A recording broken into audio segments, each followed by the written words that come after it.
Praise the Lord. അനുഗ്രഹിക്കപ്പെട്ട ഒരു സമയം കൂടെ കർത്താവിന്റെ തിരുവചനത്തിന് മുമ്പാകെ ഇരിപ്പാൻ എനിക്ക് നിങ്ങൾക്ക് ലഭിച്ചതോർത്ത് കർത്താവിനെ നമുക്ക് മഹത്വപ്പെടുത്താം. ഇന്നത്തെ രാത്രിയിലെ ദൈവവചന ശുശ്രൂഷയ്ക്കായി 2 കൊരിന്ത്യർ 6-ാം അധ്യായത്തിന്റെ 14 മുതൽ 17 വരെയുള്ള വാക്യങ്ങൾ നമുക്ക് വായിക്കാം. 2 Corinthians chapter 6 verses 14 to 17. നിങ്ങൾ അവിശ്വാസികളോട് ഇണയില്ല പിണക്കൂടരുത്. നീതിക്കും അധർമ്മത്തിനും തമ്മിൽ എന്തൊരു ചേർച്ച, വെളിച്ചത്തിന് ഇരുളിനോട് എന്തൊരു കൂട്ടായ്മ, ക്രിസ്തുവിനും ബലിയാലിനും തമ്മിൽ എന്ത് പൊരുത്തം, അല്ല വിശ്വാസിക്ക് അവിശ്വാസിയുമായി എന്ത് ഓഹരി, ദേവാലയത്തിന് വിഗ്രഹങ്ങളോട് എന്ത് യോഗ്യത, നാം ജീവനുള്ള ദൈവത്തിന്റെ ആലയമല്ലോ. ഞാൻ അവരിൽ വസിക്കുകയും അവരുടെ ഇടയിൽ നടക്കുകയും ചെയ്യും. ഞാൻ അവർക്ക് ദൈവവും അവർ എനിക്ക് ജനവുമാകുമെന്ന് ദൈവം അരുളി ചെയ്തിരിക്കുന്നുവല്ലോ. അതുകൊണ്ട് അവരുടെ നടുവിൽ നിന്ന് പുറപ്പെട്ടു വേർപെട്ടിരിക്കുവിൻ എന്ന് കർത്താവ് അരുളി ചെയ്യുന്നു. അശുദ്ധമായതൊന്നും തൊടരുത്. എന്നാൽ ഞാൻ നിങ്ങളെ കൈക്കൊണ്ട് നിങ്ങൾക്ക് പിതാവും നിങ്ങൾ എനിക്ക് പുത്രന്മാരും പുത്രിമാരുമായിരിക്കും എന്ന് സർവശക്തനായ കർത്താവ് അരുളി ചെയ്യുന്നു. ദൈവജന്മേ, സമത്വവും സമവായങ്ങളും പ്രസംഗിക്കുന്ന ഈ ലോകത്ത് എല്ലാവരെയും ഒരേ ദൃഷ്ടിയിൽ കാണണം എന്നുള്ള ലോക തത്വത്തിന്റെ മധ്യത്തിൽ ഇപ്പോൾ ഈ വായിച്ചു കേട്ട തിരുവചനം കേൾക്കുന്ന ഏതൊരു വ്യക്തിയും ഇത് കഠിന വാക്കാണ്, ഇത് ഉൾക്കൊള്ളുവാൻ കഴിയുകയില്ല എന്ന് പറഞ്ഞ് അതിനെ തള്ളിക്കളയും. നിങ്ങൾ ആരെങ്കിലും ഇത് ശ്രദ്ധിച്ചോ? ഏറ്റവും അവസാനം പറഞ്ഞു നിർത്തിയിരിക്കുന്നത് എന്ന് സർവശക്തനായ കർത്താവ് അരുളി ചെയ്യുന്നു. Thus says the Lord Almighty.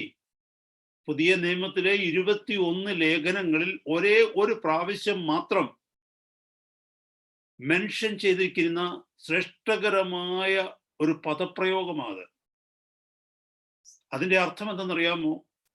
ഈ പറഞ്ഞിരിക്കുന്ന വാക്യങ്ങൾ, വചനങ്ങൾ അതിശക്തമാണ്, ഒരു മനുഷ്യനെ മാറ്റുവാൻ കഴിയാത്തതാണ്. കാരണം ദൈവജനമേ, നമ്മളെല്ലാവരും വിശ്വസിക്കുന്നു, നമ്മുടെ പ്രത്യാശ അതാണ്. ഒരു നാളിൽ നാം കർത്താവിനോട് കൂടെ വാഴേണ്ടവരാണ്, വസിക്കേണ്ടവരാണ്. 1-2 വർഷങ്ങളല്ല, 1-2 നൂറ്റാണ്ടുകളല്ല, അനന്തയുഗം കർത്താവിനോടുകൂടെ വസിക്കണം. ആ യാത്രയിലാണ് നമ്മൾ. We are on a journey and we don't know how much is left now to finish in this world, in this part of the earth, this part of the shore. നമ്മളൊരു യാത്രയിലാണ്. നമ്മുടെ ദൂരം ഈ ലോകത്തിൽ ഇനി എത്ര ബാക്കിയുണ്ടെന്ന് നമുക്ക് ആർക്കും അറിയത്തില്ല.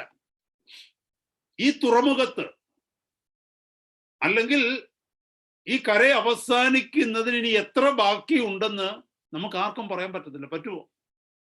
ഇവിടെ ഇരിക്കുന്ന കുഞ്ഞുങ്ങൾക്ക് പറയാൻ പറ്റുമോ അടുത്ത 80 വർഷം ജീവിക്കുമെന്ന്, 100 വർഷം ജീവിക്കുമെന്ന്? ഇവിടെ ഇരിക്കുന്ന ചെറുപ്പക്കാർക്ക് പറയാൻ പറ്റുമോ? We don't know. We might finish our journey any time in the future. ഈ വചനം നമ്മളെ ഓർമ്മിപ്പിക്കുന്നത് എന്തെന്നറിയാമോ? കർത്താവ് പറയുന്നു, എന്നോട് കൂടി ആരാണ് വസിക്കുന്നത്? എന്നോട് കൂടി ആരാണ് വസിക്കുന്നത്? ആരാണ് ദൈവത്തോടു കൂടെ തന്റെ മകനും മകളുമായി വസിക്കുന്നത്? വളരെ വ്യക്തമായി ഈ വചനം ഇന്നത്തെ രാത്രി നാം കേൾക്കണമേ. This is a call to godly separation. വിശുദ്ധമായ ഒരു വേർപാടിലേക്കുള്ള ഒരു വിളിയാണിത്. ഇത് ദൈവത്തിന്റെ കൽപ്പനകളാണ്. വിശുദ്ധിയിൽ നമ്മെ തന്നെ സൂക്ഷിക്കുവാനുള്ള ദൈവകൽപ്പന. എസെക്കിയേൽ പ്രവാചകന്റെ പുസ്തകം 22-ാം അധ്യായത്തിൽ അന്ന് നിന്നിരുന്ന പുരോഹിതന്മാരെ ശാസിച്ചുകൊണ്ട് ദൈവത്തിന്റെ പരിശുദ്ധാത്മാവ് തന്റെ പ്രവാചകനിലൂടെ പറയുന്നു, നിങ്ങൾ എന്റെ ന്യായപ്രമാണത്തോട് ദ്രോഹം ചെയ്തു, എന്റെ വിശുദ്ധ വസ്തുക്കളെ നിങ്ങൾ അശുദ്ധമാക്കിയിരിക്കുന്നു. കാരണം നിങ്ങൾ വിശുദ്ധവും അശുദ്ധവും തമ്മിൽ വേർതിരിക്കുന്നില്ല. മലിനവും നിർമ്മലിനവും തമ്മിലുള്ള ഭേദം ജനത്തിന് കാണിച്ചു കൊടുക്കുന്നില്ല. ദൈവജനമേ, ചുറ്റുപാടൊന്ന് നോക്കിക്കേ. ദൈവസഭകളെന്ന് പറയുന്ന സഭകൾ പിൻപറ്റുന്നത് ലോകത്തിന്റെ മാർഗങ്ങളെയാണ്, ലോകത്തിന്റെ രീതികളെയാണ്. സഭയെ നയിക്കുവാൻ ദൈവമാക്കി വെച്ചിരിക്കുന്ന ദൈവദാസന്മാരും ദൈവദാസിമാരും പിൻപറ്റുന്ന മാതൃകകൾ രാഷ്ട്രീയ, സാമ്പത്തിക, തത്വശാസ്ത്രങ്ങളിൽ ഹല്ലേലൂയ ഉള്ള വഴികളെയാണ്. സഭയ്ക്കകത്ത് നമ്മൾ അത്ഭുതത്തോടെ നോക്കും, ലോകത്തിൽ കാണുന്ന പലതും സഭയ്ക്കകത്തുണ്ട്. വിശുദ്ധവും അശുദ്ധവും തമ്മിൽ വേർതിരിക്കപ്പെടുന്നില്ല. മലിനവും നിർമ്മലമായിട്ടുള്ളതും മലിനമായിട്ടുള്ളതും തമ്മിൽ വേർതിരിക്കപ്പെടുന്നില്ല സഭയുടെ മധ്യത്തിൽ. കർത്താവ് പറയുന്നു, ഞാൻ നിങ്ങളിൽ വസിക്കണമെങ്കിൽ, നിങ്ങളിൽ ഇരിക്കണമെങ്കിൽ, നിങ്ങളുടെ മധ്യത്തിൽ ഞാൻ യാത്ര ചെയ്യണമെങ്കിൽ, നിങ്ങളോട് കൂടെ ഞാൻ ആയിരിക്കണമെങ്കിൽ നിങ്ങൾ അശുദ്ധമായതൊന്നും തുടരരുത്. അതാ വായിച്ചു നിർത്തിയത്. നമുക്കറിയാം, എക്സോദസ് പഠിക്കുമ്പോൾ, പുറപ്പാട് പുസ്തകം പഠിക്കുമ്പോൾ, ദൈവത്തിന്റെ ജനം മിസ്രയീം വിട്ട് യാത്ര ചെയ്യുമ്പോൾ ദൈവം അവരോടുകൂടെ യാത്ര ചെയ്തു. അവർക്ക് കൊടുത്ത കൽപ്പനകൾ വളരെ വ്യക്തമായിട്ട് നമുക്കറിയാം. അവരെങ്ങനെ തങ്ങളെ തന്നെ സൂക്ഷിക്കണം, എങ്ങനെ പാളയത്തെ വെടിപ്പോടെ കരുതണം. കർത്താവ് പറഞ്ഞതാ, അവരുടെ ഞാൻ നിങ്ങളുടെ മധ്യത്തിൽ വസിക്കണമെങ്കിൽ നിങ്ങൾ ഇങ്ങനെ ചിന്തിക്കണം, ഇങ്ങനെ പോകണം. Camp must be clean. പാളയം വിശുദ്ധമായിരിക്കണം. ദൈവത്തിന്റെ പ്രമാണമാണത്. ഇന്നത്തെ രാത്രി ശ്രദ്ധയോട് ഇത് കേൾക്കുമ്പോൾ നാം ചുറ്റുപാടും ഒന്ന് നോക്കിക്കേ. We see unholy mixes and we see ungodly fellowships and we know unequal commitments or yokes. നമ്മുടെ ചുറ്റുപാടും ഒന്ന് നോക്കിക്കേ. അവിശുദ്ധ ബന്ധങ്ങൾ, അസംബന്ധമായ കൂട്ടായ്മകൾ നമ്മുടെ ചുറ്റുപാടും നമുക്ക് കാണുവാനായിട്ട് കഴിയും. ഇന്നത്തെ രാത്രി വചനത്തിന്റെ മുമ്പാകെ ഇരിക്കുമ്പോൾ നാം നമ്മെ തന്നെ ഒന്ന് ശോധന ചെയ്യുക. കർത്താവ് പറഞ്ഞ പ്രകാരമാണോ? കർത്താവ് നമ്മളിൽ വസിക്കുന്നുണ്ടോ?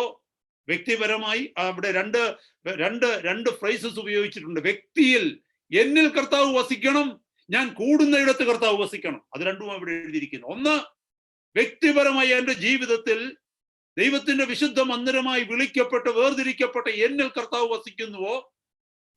ഞാനും എന്നെ പോലെ വിളിക്കപ്പെട്ട ജനം ഒന്നിച്ചു കൂടുന്ന സഭയുടെ മധ്യത്തിൽ ദൈവം വസിക്കുന്നുവോ? ഇന്നത്തെ രാത്രി വചനത്തിന്റെ വെളിച്ചത്തിൽ നാം നമ്മെ തന്നെ ശോധന ചെയ്യേണ്ടിയിരിക്കുന്നു. If you check the spiritual pulse of certain churches, you see that it beats so feebly. അനേക സഭകളുടെ, അനേക കൂട്ടായ്മകളുടെ ആത്മീയ പൾസുകൾ, നാടിയിടുപ്പുകൾ ഒന്ന് പരിശോധിച്ചാൽ ആ നാടിയിടുപ്പില്ല, അത് ചത്തുകൊണ്ടിരിക്കുക. കാരണം എന്താണെന്നറിയാം? It's so infected. അതിന്റെ മധ്യത്തിൽ വിശുദ്ധി നഷ്ടപ്പെട്ടുകൊണ്ടിരിക്കുന്നു. ദൈവം അതിന്റെ മധ്യത്തിലില്ല. ജീവൻ കൊടുക്കേണ്ട, നാടിമിടിപ്പ് വർദ്ധിപ്പിക്കേണ്ട, ശ്വാസം കൊടുക്കേണ്ട ദൈവ സാന്നിധ്യം അതിന്റെ മധ്യത്തിലില്ല. നാം നമ്മെ തന്നെ ഒന്ന് ശോധന ചെയ്യുക. Are we healthy? ഈ വാക്യങ്ങളെ നമ്മളൊന്ന് പരിശോധിക്കാൻ പോവുക ഇന്നത്തെ രാത്രി. നിങ്ങൾ അവിശ്വാസികളോട് ഇണയില്ല, പിണകൂടരുത്. നീ വിശ്വാസിയായി വിളിക്കപ്പെട്ടിരിക്കുന്നു എങ്കിൽ നിന്റെ മേലൊരു വിളിയുണ്ട്, നിന്റെ മേലൊരു പ്രമാണമുണ്ട്, നിന്റെ മേലൊരു കരുതലുണ്ട്, നിനക്കൊരു വഴിയുണ്ട് യാത്ര ചെയ്യുവാൻ. നിനക്ക് പോകേണ്ട വഴി, നിനക്ക് പോകേണ്ട ട്രാക്ക് ദൈവം വ്യക്തമായി കാണിച്ചു തന്നിരിക്കുന്നു. കാരണം നിനക്ക് മുമ്പേ ചിലർ ആ വഴിയിലൂടെ യാത്ര ചെയ്തിട്ടുണ്ട്. അവരെ നോക്കി, അവര് കാണിച്ചു തന്ന മാതൃകയിൽ തിരുവചനം നമുക്ക് വെളിപ്പെടുത്തി തരുന്ന പ്രമാണപ്രകാരം നാം നടക്കേണ്ടതായിട്ടുണ്ട്. ഞാൻ ആദ്യം പറഞ്ഞല്ലോ, ഈ വാക്യങ്ങൾ കഠിന വാക്യങ്ങളായിട്ട് പലർക്കും തോന്നിയേക്കാം. എന്നാൽ ദൈവത്തിന്റെ തിരുവചനം എന്ന് പറയുന്നത് മാറ്റമില്ലാത്ത പരിശുദ്ധ വചനമാ. ലോകം അംഗീകരിക്കുകയോ ലോകക്കാർ അംഗീകരിക്കുകയോ വിശ്വാസികൾ എന്ന് പറയുന്നവർ അംഗീകരിക്കുകയോ തിരസ്കരിക്കുകയോ അത് വ്യക്തിപരമായ ഇഷ്ടത്തിന് ദൈവം വിട്ടുകൊടുത്തിരിക്കുക. ദൈവം മാറുന്നില്ല, അവിടുത്തെ പ്രമാണങ്ങൾ മാറുന്നില്ല. നിങ്ങൾ അവിശ്വാസികളോട് ഇണയില്ല, പിണകൂടരുത്. നീതിക്കും അധർമ്മത്തിനും തമ്മിൽ എന്തോ ഒരു ചേർച്ച. നീതിയും അനീതിയും തമ്മിൽ എങ്ങനെയാണ് ചേർന്ന് പോകുന്നത്? നീതിയുടെ എതിരല്ലേ, നീതിയുടെ ശത്രുവല്ലേ അനീതി? വെളിച്ചത്തിന് ഇരുളിനോട് എന്തൊരു കൂട്ടായ്മ! വെളിച്ചത്തിന് ഒരേ ഒരു ശത്രുവേ ഉള്ളൂ, അത് ഇരുളാണ്. അത് തമ്മിൽ എങ്ങനെ ഹാൻഡ് ഇൻ ഹാൻഡ്, കൈയോട് കൈ ചേർത്ത് നടക്കും? ക്രിസ്തുവിനും ബലിയാലിനും തമ്മിൽ എന്തൊരു പൊരുത്തം! എങ്ങനെ ക്രിസ്തുവിനെയും ബലിയാലിനെയും ഒരു സ്റ്റേജിൽ നിങ്ങൾക്ക് വെക്കുവാൻ കഴിയും? ഒരു പുൽപ്പിറ്റിൽ പ്രസംഗിക്കുവാൻ കഴിയും? ക്രിസ്തുവിനോട് ചേർന്നിരിക്കുന്ന നിങ്ങൾ എങ്ങനെ ക്രിസ്തുവിന്റെ വിരോധിയായ, ക്രിസ്തുവിന്റെ ശത്രുവിനോട് ചേർന്നിരിക്കുവാനായിട്ട് കഴിയും? ഇവിടെ അൺഈക്വലി യോക്ഡ് എന്നൊരു വാക്കുണ്ട്. ഇണയില്ലാ പിണ കൂടുക. യോക്ഡ് എന്ന് പറഞ്ഞാൽ അതിന്റെ അർത്ഥം യുണൈറ്റഡ് എന്ന അതിന്റെ അർത്ഥം. ചേർക്കപ്പെട്ടിരിക്കുന്നു. നമുക്കറിയാം, നമ്മളെ വിളിച്ചിരിക്കുന്ന വിളി എന്ന് പറയുന്നത് കർത്താവിനോടുള്ള ഒരു ശരീരമായി ചേർക്കപ്പെടുവാനാണ്. ഭാര്യ ഭർത്തൃ ബന്ധം. അങ്ങനല്ലേ നമ്മൾ വായിക്കുന്നത് 2 കൊരിന്ത്യർ 11-ാം അധ്യായത്തിൽ? ഞാൻ നിങ്ങളെ ക്രിസ്തു എന്ന ഏക പുരുഷന് നിർമ്മല കന്യകയായി വിവാഹ നിശ്ചയം ചെയ്യുവാൻ തക്കവണ്ണം ഏൽപ്പിച്ചിരിക്കുന്നു. വിവാഹ നിശ്ചയം ചെയ്തിരിക്കുന്നു എന്നാണ്. We are espoused to Christ, our bridegroom. ക്രിസ്തുവിനോട് നാം ചേർന്നിരിക്കുന്നു എങ്കിൽ നമുക്ക് എങ്ങനെ ക്രിസ്തുവിന്റെ ശത്രുവായ മറ്റൊരുവനോട് ചേർന്നിരിക്കുവാൻ നമുക്ക് പറ്റും? കർത്താവ് പറഞ്ഞു, ഒരു ദാസനും 2 യജമാനന്മാരെ സേവിപ്പാൻ കഴിയത്തില്ല. No one can serve 2 masters. None can be united to the opposite 2 factors. 2 opposite ആയിരിക്കുന്ന വ്യത്യസ്ത ധ്രുവങ്ങളിലുള്ള 2 ശക്തികളോട് ഒരേ സമയത്ത് ഒരാൾക്ക് ചേർന്നിരിക്കാൻ പറ്റില്ല. ഏതെങ്കിലും ഒരു വശത്തെ നിൽക്കാനായിട്ട് കഴിയും. ഈ കർത്താവിന്റെ വചനം പരിശോധിക്കുമ്പോൾ ദൈവത്തിന്റെ സ്വഭാവമാണ് ഇവിടെ വെളിപ്പെടുന്നത് സഹോദരങ്ങളെ. In every dispensation, whomever God has called in any centuries, God has given them a divine commandment like this. ലോകത്തിന്റെ ചരിത്രം പരിശോധിച്ചാൽ മനുഷ്യന്റെ ഉൽപ്പത്തി മുതൽ ഇങ്ങോട്ട് ഏതൊക്കെ ഡിസ്പെൻസേഷൻ ഓഫ് ടൈമിലും, ഏത് കാലയളവിലും കാലഘട്ടത്തിലും ദൈവം തനിക്ക് വേണ്ടി ഒരുവനെ വിളിച്ചു വേർതിരിക്കുമ്പോൾ അവന് കൊടുത്തിരിക്കുന്ന ഡിവൈൻ കമാൻഡ്മെന്റ് ഇതാണ്. ഒരു വ്യത്യാസവുമില്ല. അത് പുതിയ നിയമമായിക്കൊള്ളട്ടെ, പഴയ നിയമമായിക്കൊള്ളട്ടെ, പഴയ നിയമ കാലഘട്ടത്തിന് മുമ്പുള്ള കാലഘട്ടമായിക്കൊള്ളട്ടെ. കർത്താവ് എബ്രഹാമിനെ വിളിച്ചപ്പോൾ എബ്രഹാമിനോട് പറഞ്ഞത് എന്താണെന്നറിയാമോ? അബ്രഹാമിനെ വിളിച്ചപ്പോൾ അബ്രഹാമിനോട് പറഞ്ഞത് എന്താണ്? ഉൽപ്പത്തി പുസ്തകം 12-ാം അധ്യായം 1-ാമത്തെ വാക്യം. അബ്രഹാമിനോട് യഹോവയെ അരുളി ചെയ്തതെന്ന് അറിയാമോ? നീ നിന്റെ ദേശത്തെയും ചാർച്ചക്കാരെയും നിന്റെ പിതൃഭവനത്തെയും വിട്ട് ഞാൻ കാണിപ്പാനിരിക്കുന്ന ദേശത്തേക്ക് പുറപ്പെടുക.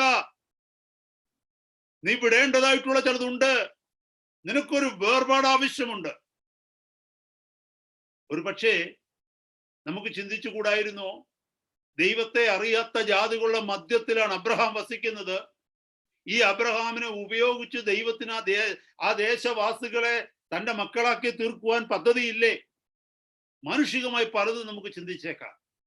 പക്ഷെ ദൈവം ഒരുവനെ വിളിക്കുന്നത് വേർപാടിന്റെ വഴിയിലേക്കാണ്. God calls a person to a godly separation. ദൈവത്തിനു വേണ്ടി വേർപെട്ടവനായിരിക്കുവാൻ, ദൈവത്തിനു വേണ്ടി വേർപെട്ടവളായിരിക്കുവാനാണ് ദൈവം ഒരുവനെ വിളിക്കുന്നത്. ആയിരിക്കുന്ന അവസ്ഥയിൽ ആ വ്യക്തിക്ക് കണ്ടിന്യൂ ചെയ്യുവാൻ കഴിയുകയില്ല. അല്ലെങ്കിൽ ആയിരിക്കുന്ന അവസ്ഥയോട് ഒരു വ്യക്തിക്ക് പറ്റിച്ചേർന്നിരിക്കുവാൻ കഴിയുകയില്ല.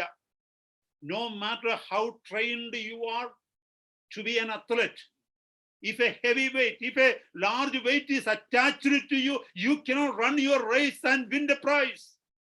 എന്നെ കേൾക്കുന്ന സഹോദര സഹോദരി, എത്രമാത്രം ട്രെയിൻഡ് ആയിട്ടുള്ള കഴിവുറ്റ ഒരു അത്ലറ്റ് ആണെങ്കിലും ഒരു ഓട്ടക്കാരനാണെങ്കിലും ശരി, അവനെ ഒരു വലിയ ഭാരത്തോട് ബന്ധിച്ചു വെച്ചിരിക്കുകയാണെങ്കിൽ, അല്ലെ അവന്റെ മേലൊരു വലിയ ഭാരം കൊടുത്തിരിക്കുകയാണെങ്കിൽ, അല്ലെങ്കിൽ അവനെ എവിടെയെങ്കിലും കെട്ടിവെച്ചിരിക്കുകയാണെങ്കിൽ അവൻ ഒരു ഓട്ടമോടി ജയിക്കാൻ പറ്റില്ല. He needs to be separated. അവനെ വിടുവിച്ചേ മതിയാകും. അബ്രഹാമിനോട് പറഞ്ഞത് അതാ.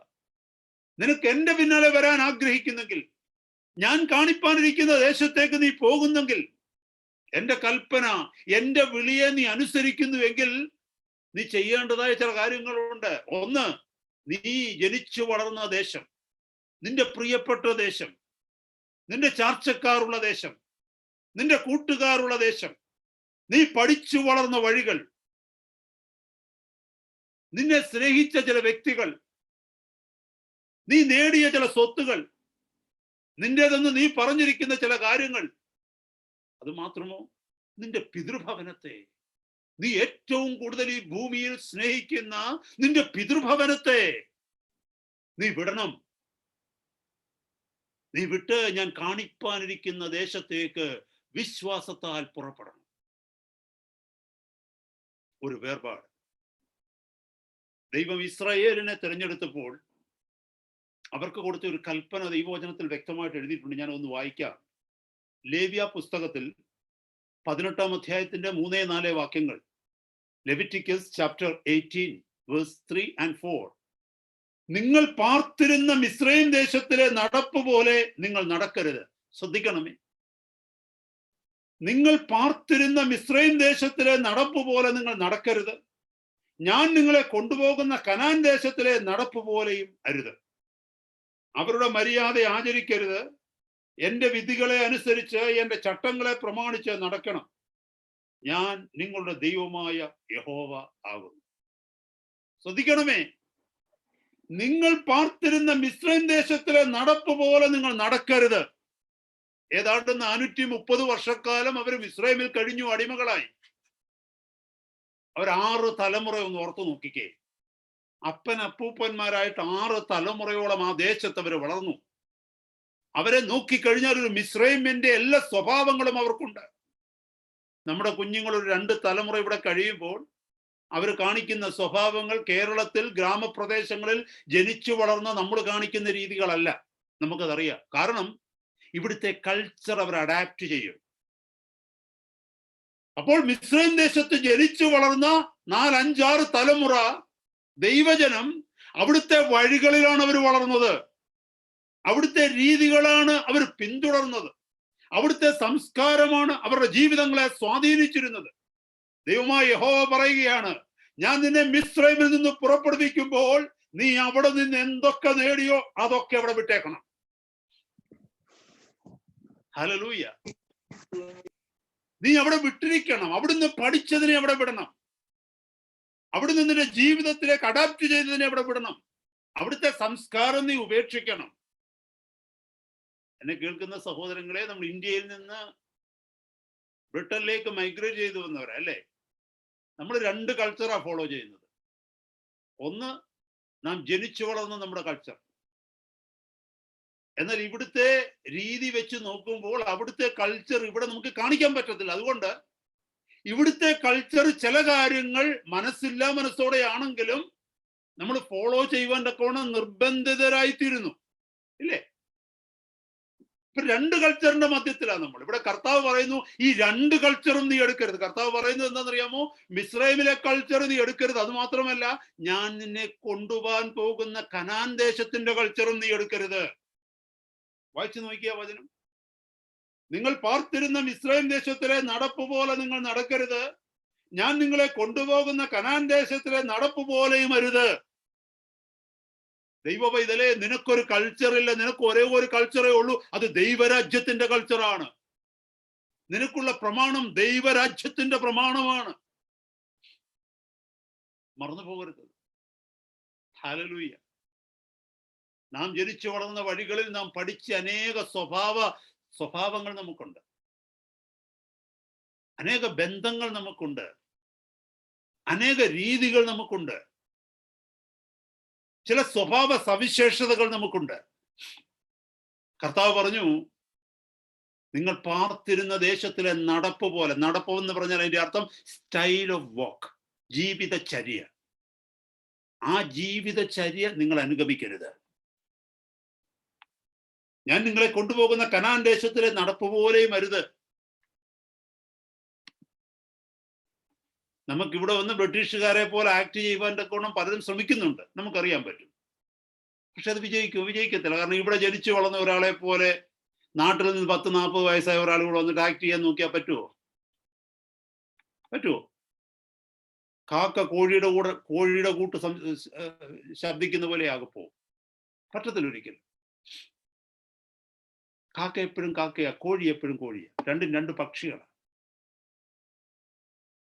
എന്നെ കേൾക്കുന്ന സഹോദരങ്ങളെ, കർത്താവിന്റെ തിരുവചനം പറയുന്നത് എന്താണെന്നറിയാമോ? ഈ രണ്ട് നടപ്പ് പോലെയും ആവരുത്, അവരുടെ മര്യാദയും ആചരിക്കരുത്. മര്യാദ എന്ന് പറഞ്ഞാൽ എന്താണെന്നറിയാമോ? മര്യാദ എന്ന് പറഞ്ഞാൽ സദാചാര ധർമ്മം എന്ന് അതിന്റെ അർത്ഥം. മര്യാദ ഇല്ലാത്തവനെന്ന് പറഞ്ഞാൽ സദാചാര ബോധമില്ലാത്തവനെന്ന് അതിന്റെ അർത്ഥം. അപ്പോൾ ഓരോ ദേശത്തിനും ഓരോ മര്യാദയുണ്ട്. ഓരോ ദേശവും അംഗീകരിച്ചിരിക്കുന്ന ചില പ്രമാണങ്ങളുണ്ട്, നല്ല കാര്യങ്ങളുണ്ട്. ആ ദേശത്ത് നല്ല കാര്യങ്ങൾ എന്ന് പറഞ്ഞ് അംഗീകരിച്ചിരിക്കുന്ന ചില കാര്യങ്ങളുണ്ട്. എന്നെ കേൾക്കുന്ന സഹോദരങ്ങളെ വളരെ ശ്രദ്ധയോടെ കേൾക്കണമേ. ലോകം നിന്നെ പഠിപ്പിച്ചിരിക്കുന്ന നല്ല കാര്യങ്ങൾ ദൈവവചനത്തിന് വിരുദ്ധമായിട്ടുള്ള കാര്യങ്ങളാണെങ്കിൽ നീ അതിനെ ഉപേക്ഷിച്ചേ പറ്റൂ. Praise God. ലോകത്തിന്റെ മര്യാദ പിന്തുടരുവാനല്ല ദൈവം നമ്മളെ വിളിച്ചത്. ദൈവവചനത്തിലെ മര്യാദ, ദൈവരാജ്യത്തിന്റെ മര്യാദ. നമുക്കറിയാൻ പറ്റും, ലോകത്തിന്റെ മര്യാദയേക്കാൾ എത്രയോ ഉന്നതമാണ് ദൈവത്തിന്റെ മര്യാദ. Praise the Lord. ലോകത്തിന്റെ ധർമ്മത്തെക്കാൾ എത്രയോ ഉന്നതമാണ് ദൈവത്തിന്റെ ധർമ്മം. ഈ ശ്രേഷ്ഠമായ ധർമ്മത്തിലെത്തുവാൻ, ഈ ശ്രേഷ്ഠമായ ഹാലിലെ കർത്താവ് വിളിച്ച മനോഹരമായ ഈ വഴികളിൽ ഉയരുവാൻ തക്കവണ്ണം കഴിയാതെ നീ ഇതിൽ പിടിച്ചുകൊണ്ട് കിടക്കരുതെന്ന് അതിന്റെ അർത്ഥം. അവരുടെ മര്യാദ ആചരിക്കരുത്, എന്റെ വിധികളെ അനുസരിച്ച് എന്റെ ചട്ടങ്ങളെ പ്രമാണിച്ച് നടക്കണം. നിങ്ങൾ ആചരിക്കേണ്ടത് എന്റെ വിധികളെയാണ്, നിങ്ങൾ ആചരിക്കുന്നത് എന്റെ ചട്ടങ്ങളെയാണ്. അപ്പൊ നമുക്കൊരു കൾച്ചറേ ഉള്ളൂ. ആ കൾച്ചർ ദൈവരാജ്യത്തിന്റെ കൾച്ചറാ, സംസ്കാരം, ദൈവരാജ്യത്തിന്റെ സംസ്കാരം. അത് അനുഭവിക്കുന്ന ദൈവമക്കൾക്കറിയാം, ലോകത്തിന്റെ സംസ്കാരത്തെക്കാൾ എത്രയോ ഉന്നതമാണ് ദൈവത്തിന്റെ സംസ്കാരം. ലോകത്തിൽ ശത്രുവിനെ സ്നേഹിക്കുവാൻ ഒരു മനുഷ്യനും കഴിയത്തില്ല, പക്ഷേ ദൈവരാജ്യത്തിന്റെ സംസ്കാരം ഉൾക്കൊള്ളുന്ന നമുക്ക് ഏത് ശത്രുവിനെയും സ്നേഹിക്കാൻ പറ്റും. ലോകത്തിന്റെ സംസ്കാരത്തിന്റെ പിന്നാലെ പോകുന്നവൻ സ്വാർത്ഥനാണ്. തന്റെ കാര്യം കഴിഞ്ഞിട്ടേ അവൻ മറ്റൊരാളുടെ കാര്യം നോക്കൂ. പക്ഷേ ദൈവരാജ്യത്തിന്റെ സംസ്കാരത്തിന്റെ പിന്നാലെ പോകുന്നവനെ കർത്താവിന്റെ ആത്മാവ് പഠിപ്പിക്കുന്നു, ഒരുവൻ സ്വന്തം ഗുണമല്ല മറ്റുള്ളവന്റെ ഗുണം നോക്കണം. എത്ര ഉന്നതമാണ് സ്വർഗീയ ധർമ്മങ്ങൾ. ഹല്ലേലൂയ. ഇവിടെ നമ്മൾ വളരെ ശ്രദ്ധയോടെ പഠിക്കേണ്ടതായ ചില വിഷയങ്ങളാണ്. നമ്മുടെ വാഴ്ത്തപ്പെട്ട കർത്താവ് ഈ ലോകത്തിലേക്ക് കടന്നു വന്നിട്ട് യഹൂദ പ്രമാണങ്ങളെ കണ്ട്, ദൈവജനമാകുന്ന യഹൂദന്മാർ വളർന്നു വന്ന പ്രമാണങ്ങളെ കണ്ട്, അവരുടെ രീതികളെ കണ്ട്, ആ സിസ്റ്റത്തിൽ നിന്ന്, ജൂതയിസം ആ സിസ്റ്റത്തിന്റെ വെളിയിൽ നിന്നുകൊണ്ട്, അവരുടെ സമൂഹത്തിന്റെ വെളിയിൽ നിന്നുകൊണ്ട് കർത്താവ് അവരെ വിളിക്കുന്ന ഒരു വിളിയുണ്ട്. ശ്രദ്ധിക്കണമേ. അതാ ഞാൻ മുമ്പേ പറഞ്ഞത്. ദൈവത്തിന്റെ പ്രവർത്തികൾ ഏതൊക്കെ കാലഘട്ടങ്ങളിൽ വെളിപ്പെട്ടുവോ, ആരെയൊക്കെ തൻ്റെ സ്വന്തം ജനമാക്കി ദൈവം വിളിച്ചുവോ, അവരോട് കൊടുത്ത പ്രമാണമാണ് നമ്മൾ ഇന്ന് പുതിയ നിയമത്തിൽ വായിച്ചത്. യേശു കർത്താവ് അവരെ വിളിച്ചിട്ട് അവരോട് പറയുന്ന ഒരു പ്രമാണം ഞാനൊന്ന് വായിച്ചു കേൾപ്പിക്കാം. യോഹന്നാന്റെ സുവിശേഷം 10-ാം അധ്യായത്തിൽ വരുമ്പോൾ 3, 4, 5 വാക്യങ്ങളൊന്ന് വായിച്ചേ. അവന് വാതിൽ കാവൽക്കാരൻ തുറന്നു കൊടുക്കുന്നു, ആടുകൾ അവന്റെ ശബ്ദം കേൾക്കുന്നു, തൻ്റെ ആടുകളെ അവൻ പേർ ചൊല്ലി വിളിച്ചു പുറത്തു കൊണ്ടുപോകുന്നു. തനിക്കുള്ളവയൊക്കെയും പുറത്തു കൊണ്ടുപോയ ശേഷം അവൻ അവയ്ക്ക് മുമ്പായി നടക്കുന്നു. ആടുകൾ അവന്റെ ശബ്ദം അറിഞ്ഞവനെ അനുഗമിക്കുന്നു. അന്യന്മാരുടെ ശബ്ദം അറിയായികൊണ്ട് അവ അന്യനെ അനുഗമിക്കാതെ വിട്ടു ഓടിപ്പോകും. ഈ സാദൃശ്യം ശ്രദ്ധിച്ചോണേ, ഈ സാദൃശ്യം യേശു അവരോട് പറഞ്ഞു, എന്നാൽ തങ്ങളോട് പറഞ്ഞത് ഇന്നതെന്ന് അവർ ഗ്രഹിച്ചില്ല. കർത്താവ് ഒരു വലിയ സാദൃശ്യം അവരോട് പറഞ്ഞത്. The Lord is talking about a sheepfold. Sheepfold എന്ന് പറഞ്ഞാൽ നമുക്കറിയാമല്ലോ. ഷീപ്പ് എന്ന് പറഞ്ഞു കഴിഞ്ഞാൽ ആടുകളെ കൂട്ടിയിട്ടിരിക്കുന്ന, it's an enclosure of sheep. ആടുകളെ കൂട്ടിയിട്ടിരിക്കുന്ന ഒരു വലിയ ഗ്രൗണ്ടാണ്. അതിന് ചുറ്റും അവരിങ്ങനെ വേലി കെട്ടിയിരിക്കും. അതിൻ്റെ ഉള്ളിൽ ഒരു പക്ഷേ എനിക്ക് തോന്നുന്നു ആയിരക്കണക്കിന് ആടുകൾ കാണും, തൗസൻഡ്സ് ഓഫ് ഷീപ്പ്. ഈ ആയിരക്കണക്കിന് ആടുകൾ ഒരാട്ടിടയൻ്റെതല്ല കേട്ടോ. നമുക്കറിയാം, ഈ ആട്ടിടയന്മാരുടെയൊക്കെ കാര്യങ്ങൾ പഠിക്കുമ്പോൾ, ആടിനെ മേയ്ക്കുന്നവരുടെ കാര്യങ്ങൾ പഠിക്കുമ്പോൾ അവർ കൂട്ടമായിട്ടാണ് നടക്കുന്നത്. ഒത്തിരി ആട്ടിടയന്മാർ കാണും ഒരു കൂട്ടത്തില്. അതുപോലെ ഒരുപാട് ആടുകളും കാണും. എന്നിട്ട് രാത്രിയാകുമ്പോൾ ഈ ആടുകളെ എല്ലാം കൂടെ പലയിടത്തായിട്ടല്ല കൂട്ടുന്നത്, അവർ ഒന്നിച്ച് കൂട്ടിയിട്ടിട്ട് അതിന് ചുറ്റും കാവൽ കിടക്കും.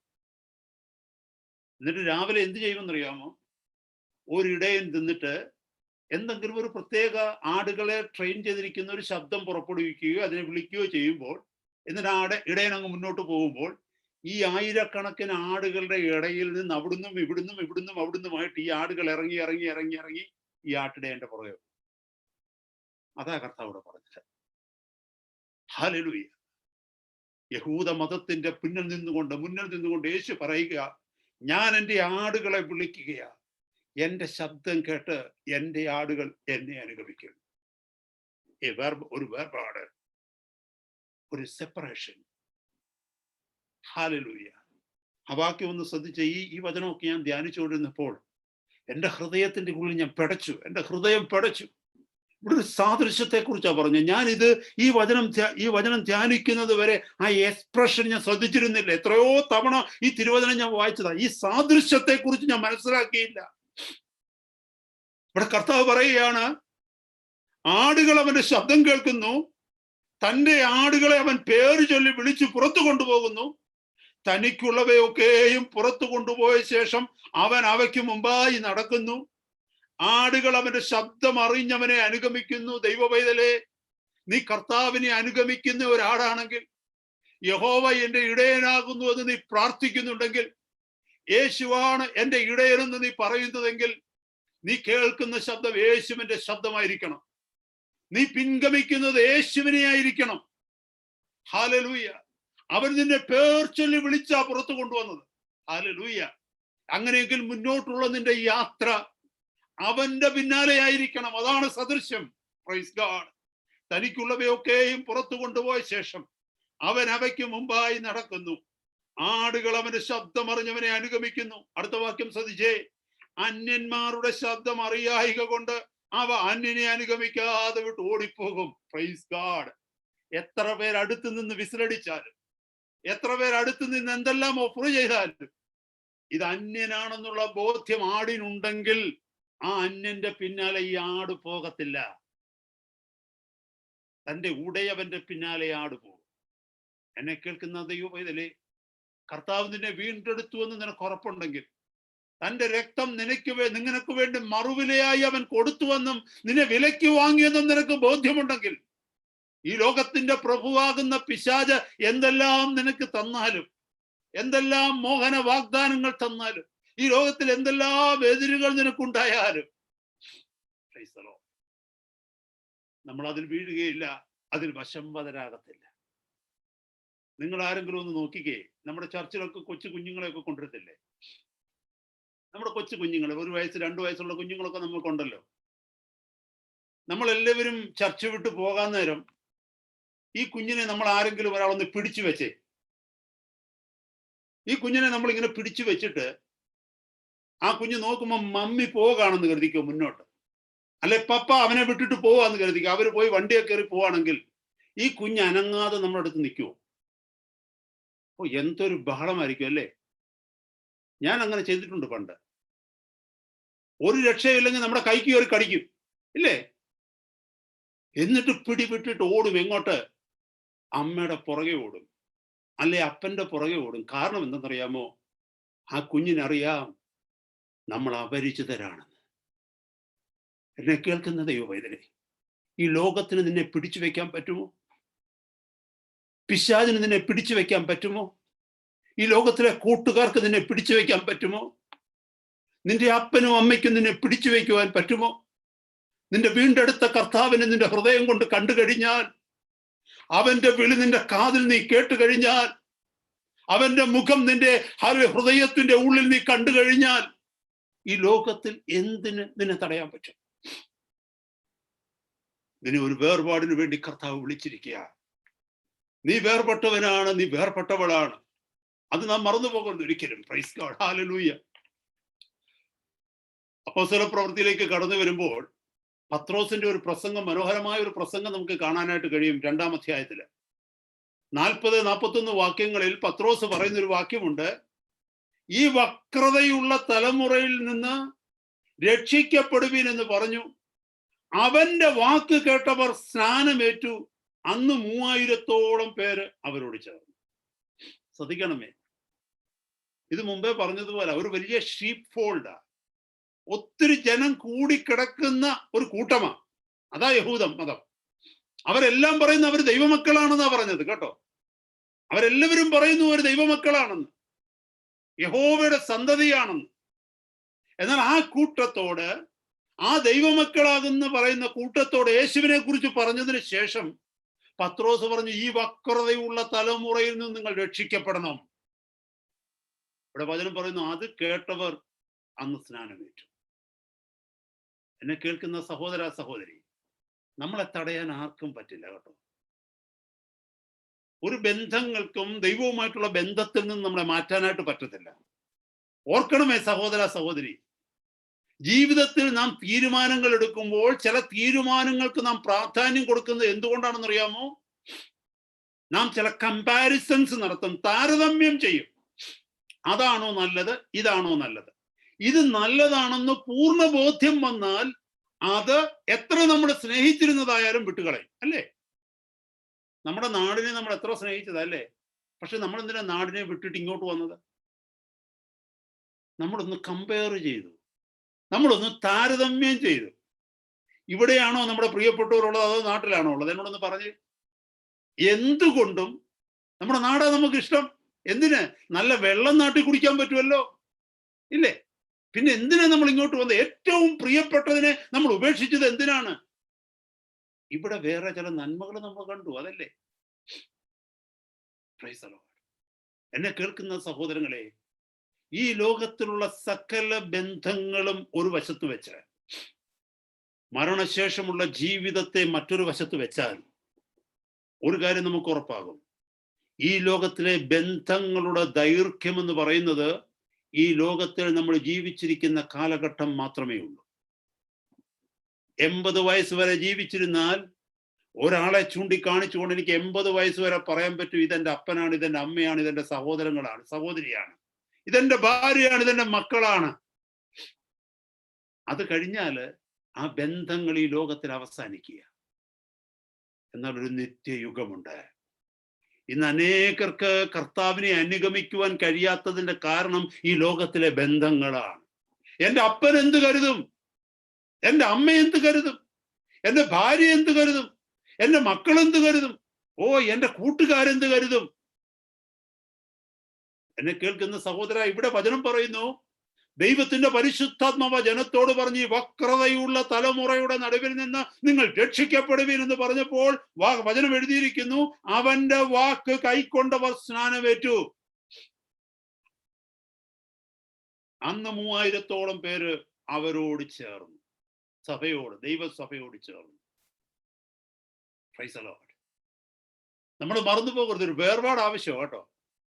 ചിലരൊക്കെ ചിന്തിക്കുന്നത് എന്തെന്നറിയാമോ? കർത്താവിനെ ഹൃദയത്തിന്റെ ഉള്ളിൽ ആരാധിച്ചാൽ പോരായോ? കർത്താവുമായി ഹൃദയത്തിൽ ഒരു ബന്ധം പോരായോ? ഈ സ്നാനപ്പെട്ടിട്ട് നിൽക്കുന്നിടത്ത് അങ്ങ് നിന്നാ പോരായോ? അങ്ങനാണെങ്കിൽ ഇവിടെ സ്നാനപ്പെട്ടവർ അവരോട് ചേരത്തില്ല, സ്നാനപ്പെട്ടിട്ട് അവിടെ തന്നെ നിന്നേനെ. ഇതാ ഞാൻ മുമ്പേ പറഞ്ഞത്, സമത്വങ്ങളും സമവായങ്ങളും പ്രസംഗിക്കുന്ന ഈ ലോകത്ത് ഈ വചനം ആരും അംഗീകരിക്കത്തില്ല. ഇങ്ങനെ പ്രസംഗിക്കുന്നവരെ ഹെററ്റിക്സ് എന്ന് വിളിക്കും. സമൂഹത്തിൽ ഭിന്നത ഉണ്ടാക്കുന്നവരെന്നവരെ മുദ്ര ചെയ്യും. ഇത് ദൈവത്തിന്റെ പരിശുദ്ധ വചനമാണ്, മഹത്വമേറിയ തിരുവചനമാണ്. ഇതിനെതിരെ നിൽപ്പാൻ ലോകത്തിൽ ഒരു ശക്തിക്കും കഴിയില്ല, ഒരു മനുഷ്യനും കഴിയില്ല. ഇത് ദൈവം അവിടെ എഴുതിയിരിക്കുന്നു എന്ന് സർവശക്തനായ കർത്താവ് അരുളി ചെയ്യുന്നു. ഞാനൊരു മനോഹരമായ വാക്യം നിങ്ങളെ കാണിച്ചു തരാം. വെളിപ്പാട് പുസ്തകത്തിലേക്കൊന്ന് വന്നേ. വെളിപ്പാട് പുസ്തകത്തിൽ 18-ാം അധ്യായത്തിന്റെ 4-ാമത്തെ വാക്യം. Book of Revelation chapter 18 verse 4. വെളിപ്പാട് പുസ്തകം 18-ാം അധ്യായം 4-ാമത്തെ വാക്യം. വേറൊരു ശബ്ദം സ്വർഗത്തിൽ നിന്ന് പറയുന്നതായി ഞാൻ കേട്ടത്, എന്റെ ജനമായുള്ളവരെ, അവളുടെ പാപങ്ങളിൽ കൂട്ടാളികളാകാതെയും അവളുടെ ബാധകളിൽ ഓഹരിക്കാരാകാതെയും ഇരിക്കുവാൻ അവളെ വിട്ടുപോരുവിൻ. Come out of her, my people, that you be not partakers of her sins, and that you receive not her plagues. ലോകത്തിന്റെ മേലൊരു ശാപം വരികയാ ദൈവത്തിന്റെ. ലോകത്തിന്റെ മേലൊരു ന്യായവിധി വരികയാണ് ദൈവത്തിന്റെ. ആ ന്യായവിധിയിൽ നീ പെട്ടുപോകാതിരിക്കുവാൻ, പാപഭംഗിലമായ ലോകത്തെ ദൈവം ന്യായം വിധിക്കുമ്പോൾ ആ ന്യായവിധിയുടെ മധ്യത്തിൽ നീ പെട്ടുപോകാതിരിക്കാൻ, അവളുടെ പാപത്തിൽ നീ ഓഹരിക്കാരാകാതിരിക്കാൻ അവളെ വിട്ടുപോരുവിൻ. ഇവിടെ ലോകത്തെ കുറിച്ചല്ല പറയുന്നത്, ബാബിലോണിനെ കുറിച്ചാണ് പറയുന്നത്. മുകളിൽ വായിച്ചു കഴിഞ്ഞാൽ മനസ്സിലാക്കും. Babylonian system. ഈ ബാബിലോണിയൻ സിസ്റ്റം എന്ന് പറഞ്ഞാൽ ഇറ്റ്സ് എ റിലീജിയസ് സിസ്റ്റം. അതൊരു മതപരമായ സിസ്റ്റമാണ്. അവിടെ ദൈവവുമുണ്ട്, ലോകവുമുണ്ട്. ഞാൻ ആ ഭാഗത്തേക്കൊന്നും പോകുന്നില്ല. ആ ഭാഗത്തേക്ക് പോയി കഴിഞ്ഞു കഴിഞ്ഞാൽ നമുക്കിന്ന് ഞാൻ നമ്മളെടുത്ത വചനം കംപ്ലീറ്റ് ചെയ്യുവാൻ കഴിയാതെ വരും. ഈ ബാബിലോൺ എന്ന് പറയുന്ന ഒരു സിസ്റ്റമാണ്. ദൈവസഭ നമുക്ക് മുന്നോട്ട് പഠിക്കുമ്പോൾ ഈ 19-ാമത്തെ അധ്യായത്തിലേക്കൊക്കെ വരുമ്പോൾ നമുക്ക് ഒത്തിരി കാര്യങ്ങൾ പഠിക്കുവാനായിട്ടുണ്ട്. Jerusalem and Babylon, two different system in the religion.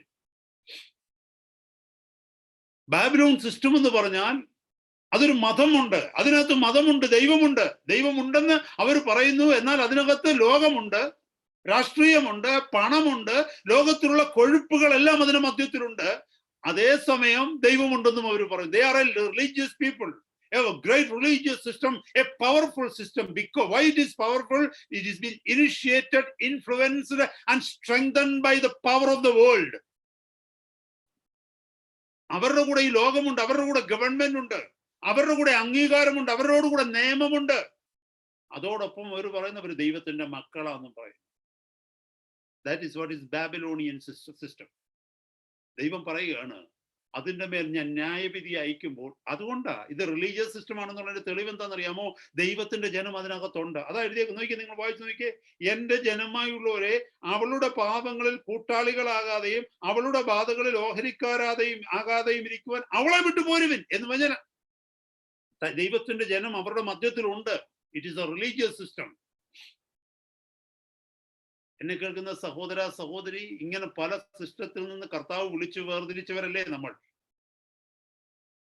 നമ്മളായിരുന്ന പലയിടത്തും അവരൊക്കെ പറയാറില്ലേ, ഞാൻ ദൈവത്തെ ആരാധിക്കുന്നത്, ഞാൻ ദൈവത്തിന് വേണ്ടിയാ ജീവിക്കുന്നത്. പക്ഷെ ഒരൊറ്റ വിഷയമേ ഉള്ളൂ, ദൈവവചനം അവരനുസരിക്കുന്നില്ല. മനുഷ്യൻ പറയുന്ന പ്രമാണങ്ങൾ മാത്രം കേൾക്കും. മനുഷ്യൻ പഠിപ്പിക്കുന്ന മനുഷ്യന്റെ ആലോചനകളെ മാത്രം കേൾക്കും. ഈ ദൈവത്തിന്റെ തിരുവചനം എന്താണെന്നോ, ദൈവം തങ്ങളോട് കൽപ്പിക്കുന്നത് എന്താണെന്നോ, ദൈവത്തിന്റെ പ്രമാണം എന്താണെന്നോ ഗ്രഹിക്കുവാൻ അവർക്ക് കഴിയുന്നില്ല, വേർപെടുവാൻ അവർക്ക് കഴിയുന്നില്ല, പലതിനെയും വിട്ടുകളയുവാൻ കഴിയുന്നില്ല. ഇപ്പോൾ ഈ പറഞ്ഞ വചനപ്രകാരം വിശുദ്ധവും അവിശുദ്ധവും തമ്മിലുള്ള വേർതിരിവ് അവർ കാണുന്നില്ല. മലിനവും നിർമ്മലിനവും തമ്മിൽ അവർക്കൊരു ഭേദമില്ല.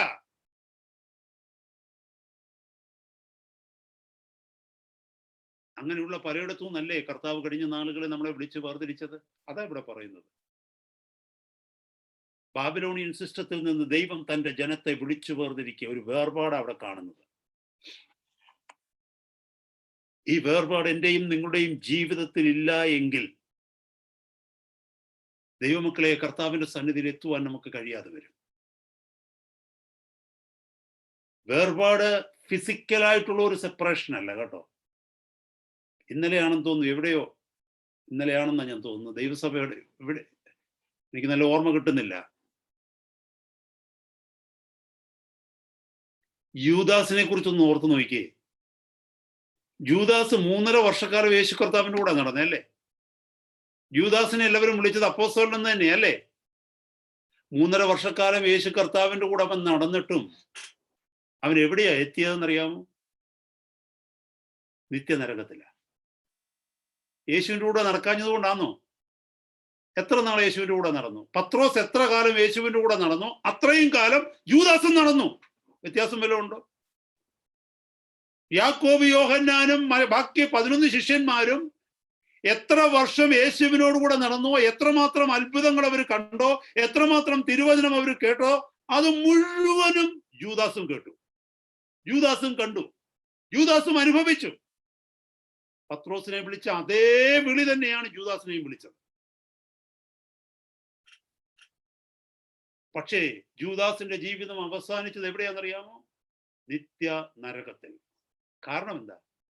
ലോകം നോക്കിയപ്പോൾ ജൂദാസ് ദൈവത്തിന്റെ കൂടെയാ നടന്നത്, യേശുവിന്റെ കൂടെയാ നടന്നത്.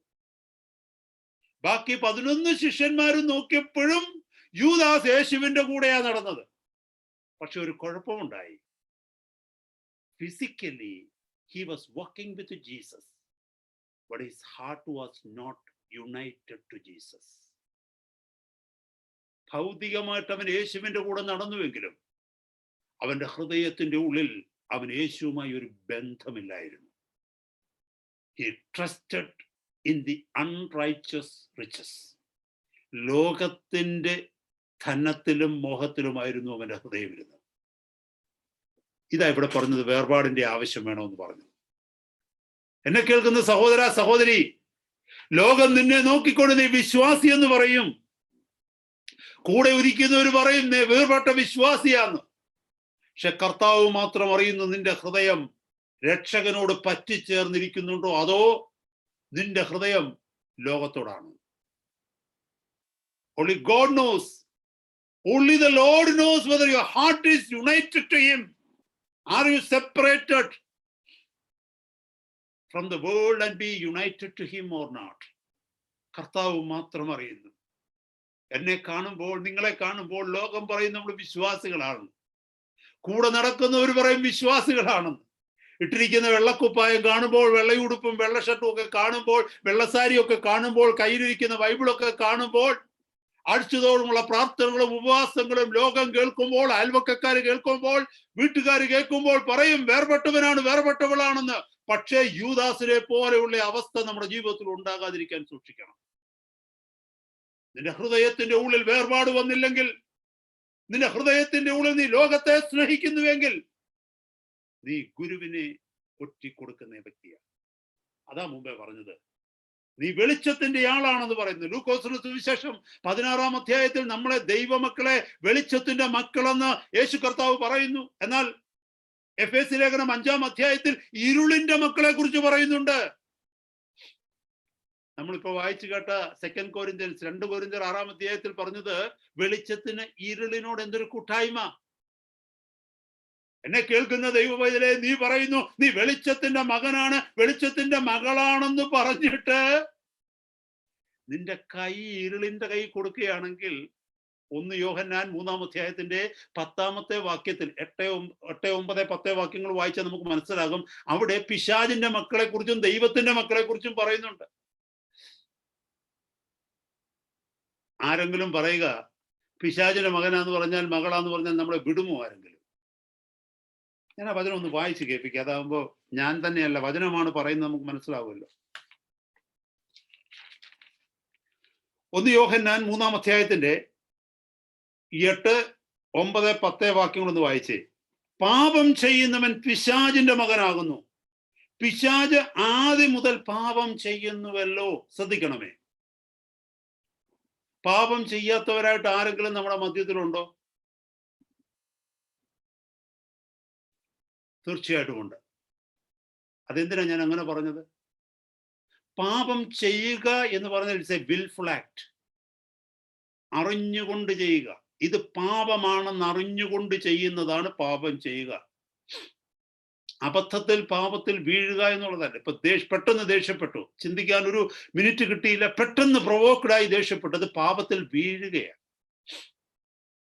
എന്നാൽ പാപമാണെന്ന് അറിഞ്ഞുകൊണ്ട് തന്നെ, ഞാനിത് ചെയ്യരുത് എന്നറിഞ്ഞുകൊണ്ട് തന്നെ, ഹൃദയത്തിന്റെ ഉള്ളിലുള്ള കോൺഷ്യൻസ്, നമ്മുടെ മനസ്സാക്ഷി നമ്മളോട് ചെയ്യരുതെന്ന് പറഞ്ഞതിന്റെ ആ മനസ്സാക്ഷിയുടെ ശബ്ദം കേൾക്കാതെ നമ്മൾ അറിഞ്ഞുകൊണ്ട് ചെയ്യുന്നത്, അത് പാപം ചെയ്യുക, വിൽഫുൾ ആക്ട്.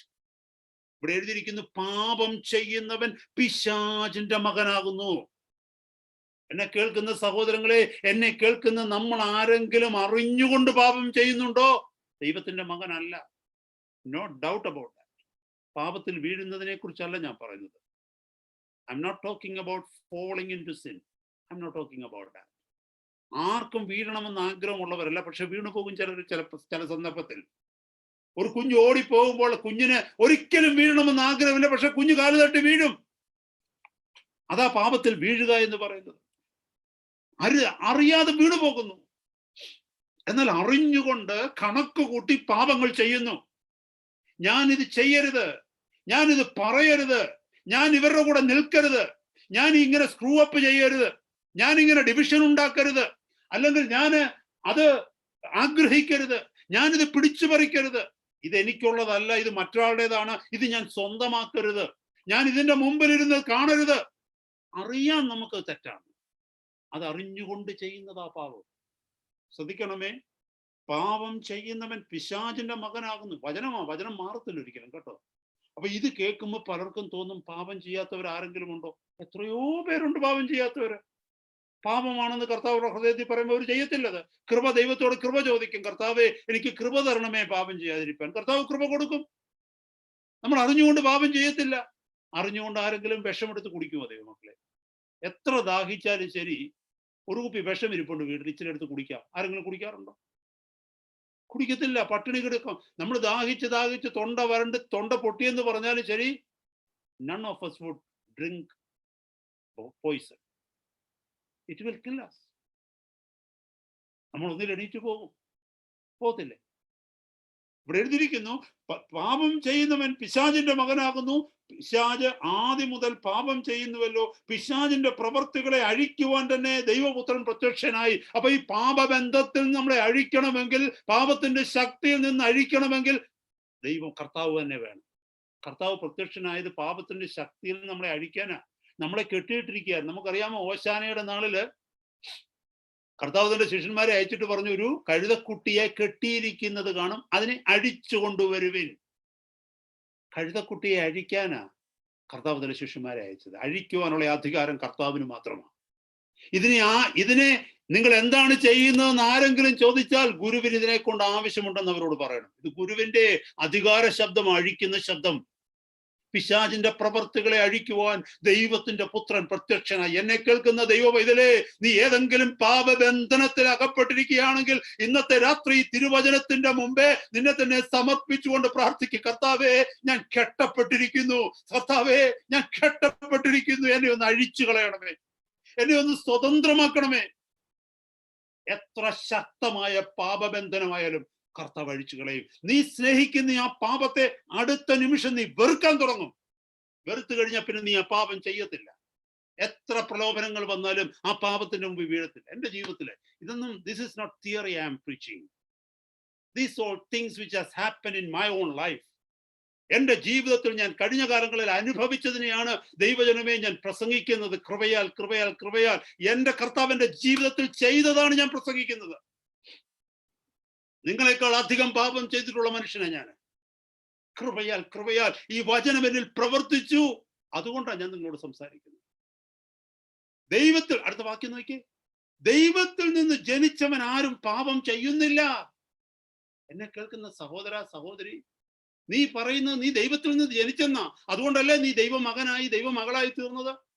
ആർക്കെങ്കിലും സംശയമുണ്ടോ ഞാൻ ദൈവ പൈതലാന്ന് പറയാൻ? ഉണ്ടോ? ഞാൻ ദൈവ പൈതലാണെന്ന് നമ്മൾ എല്ലാവരും പറയുന്നില്ലേ? ഒരുപക്ഷെ ഈ വീഡിയോ ലൈവായിട്ട് വന്നു കഴിയുകയാണെങ്കിൽ ഈ വീഡിയോയിലൂടെ എന്നെ കേൾക്കുന്ന പലരും പറഞ്ഞേക്കാൻ ഞാൻ ദൈവ പൈതലാണ്. ദൈവ പൈതലാണെന്ന് പറഞ്ഞാൽ നീ ദൈവത്തിൽ നിന്ന് ജനിച്ചവനാണെന്ന് അതിന്റെ അർത്ഥം. ദൈവത്തിൽ നിന്ന് ജനിച്ചവളാണെന്നാണ് അതിന്റെ അർത്ഥം. വാക്യം ഇവിടെ പറയുന്നു. നീ അപ്പൊ ദൈവത്തിൽ നിന്ന് ജനിച്ചോ ജനിച്ചില്ലയോ എന്നുള്ളതിന്റെ പ്രൂഫ് എന്താണ്? ദൈവത്തിൽ നിന്ന് ജനിച്ചവൻ ആരും പാപം ചെയ്യുന്നില്ല. മനഃപൂർവ്വം പാപം ചെയ്യത്തില്ലെന്ന, പാപത്തിൽ വീഴത്തില്ലെന്നല്ല എഴുതിയിരിക്കുന്നത്. പാപത്തിൽ നിന്ന് വീഴത്തില്ലെന്നുള്ളതിന്റെ തെളിവ് പാപത്തിൽ ഒരുപക്ഷെ വീണു പോകുമെന്നുള്ളതിന്റെ തെളിവ് എന്തുവാണെന്നറിയാമോ? ഈ 2-ാം അധ്യായത്തിന്റെ ആദ്യ ഭാഗത്തിൽ നിന്ന് എഴുതി നോക്കിയേ. 2-ാം ഭാഗത്തിൽ, എന്റെ കുഞ്ഞുങ്ങളെ നിങ്ങൾ പാപം ചെയ്യാതിരിക്കുവാൻ ഞാനിത് 2:1. എന്റെ കുഞ്ഞുങ്ങളെ നിങ്ങൾ പാപം ചെയ്യാതിരിക്കുവാൻ ഞാനിത് നിങ്ങൾക്ക് എഴുതുന്നു. ഒരുത്തൻ പാപം ചെയ്തു എങ്കിലോ, അതിന്റെ അർത്ഥം there's a possibility that we may fall sometimes. Don't take this word as a word of condemnation. No.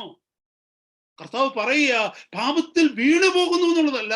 ഒരുവൻ പാപം ചെയ്യുന്നുവെങ്കിൽ മനഃപൂർവ്വം, if you desire to live in sin, finding excuses to do sin, commit sin.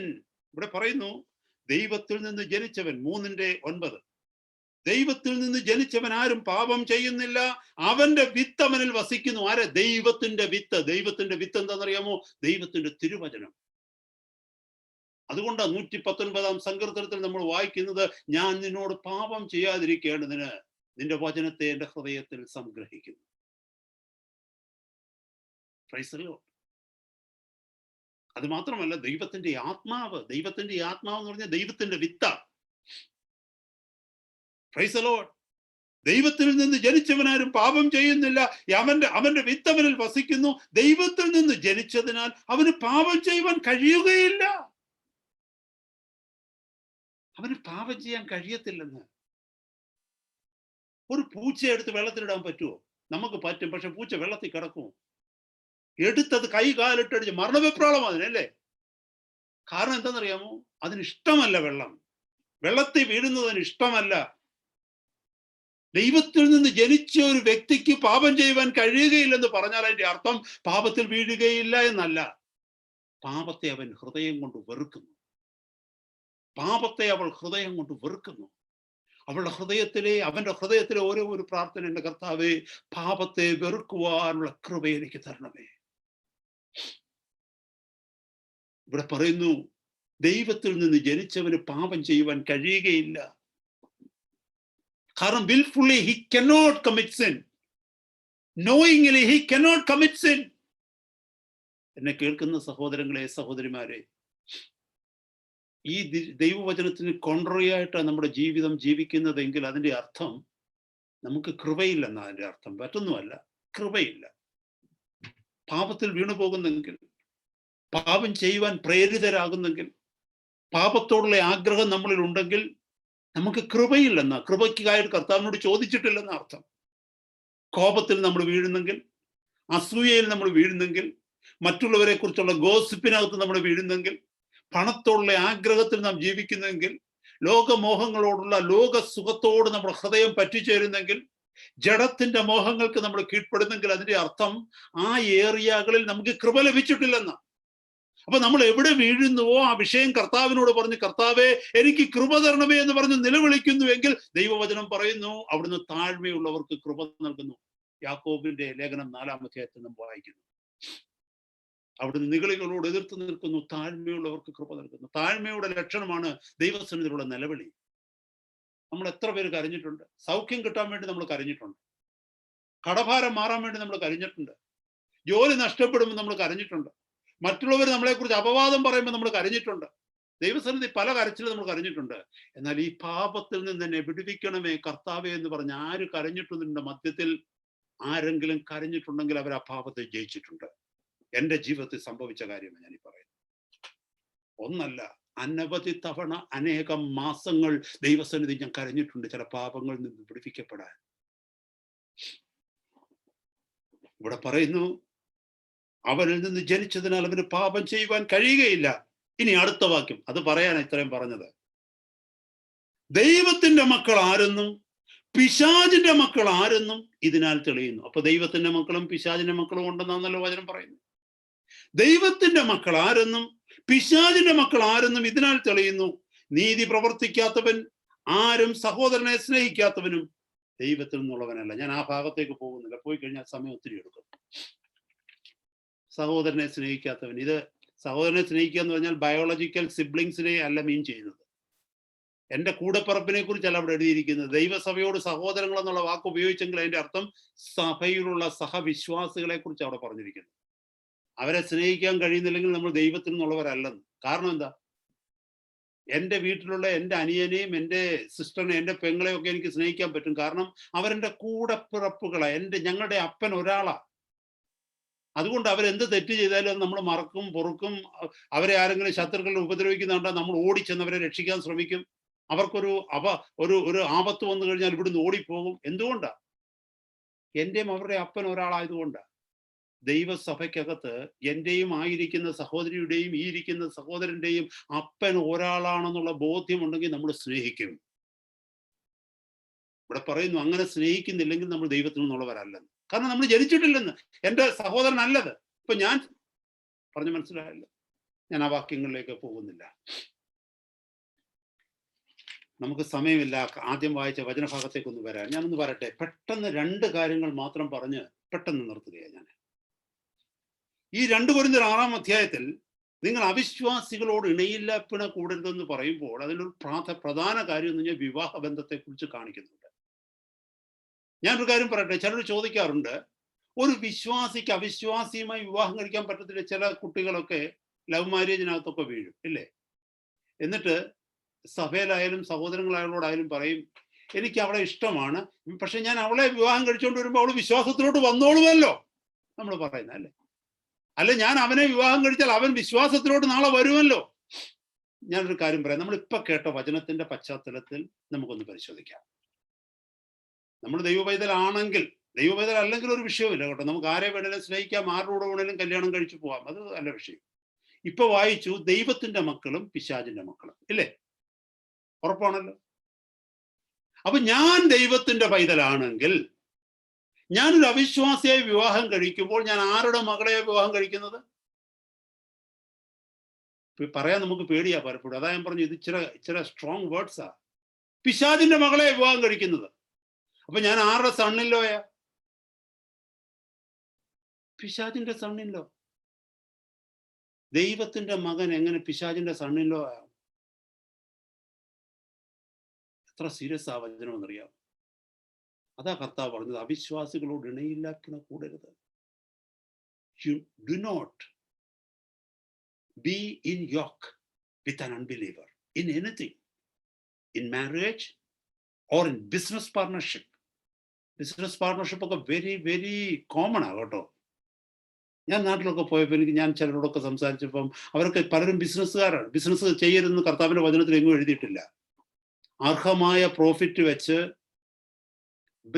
Tax കളിപ്പിക്കാതെ, കസ്റ്റമേഴ്സിനെ കളിപ്പിക്കാതെ, നമ്മുടെ അധ്വാനത്തിന് തക്കവണ്ണമുള്ള profit വെച്ച് business നടത്തുന്ന എത്രയോ ദൈവമക്കളുണ്ട്. ഒരു കുഴപ്പവുമില്ല. പക്ഷെ ഞാൻ ചിലരെ പരിചയപ്പെട്ടു, അവരുടെയൊക്കെ പാർട്ട്നേഴ്സ് ആരാന്ന് ചോദിച്ചു കഴിഞ്ഞാൽ മറ്റു പലരുമാണ്.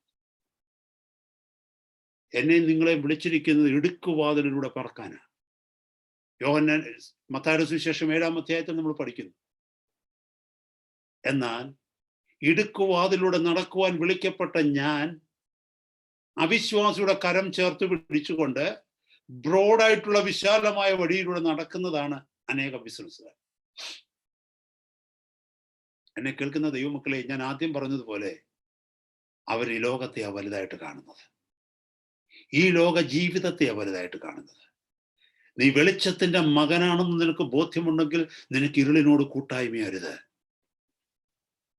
U need to decide between this two. ഞാൻ വേഗം മുന്നോട്ട് പോകട്ടെ വചനത്തിലേക്ക്.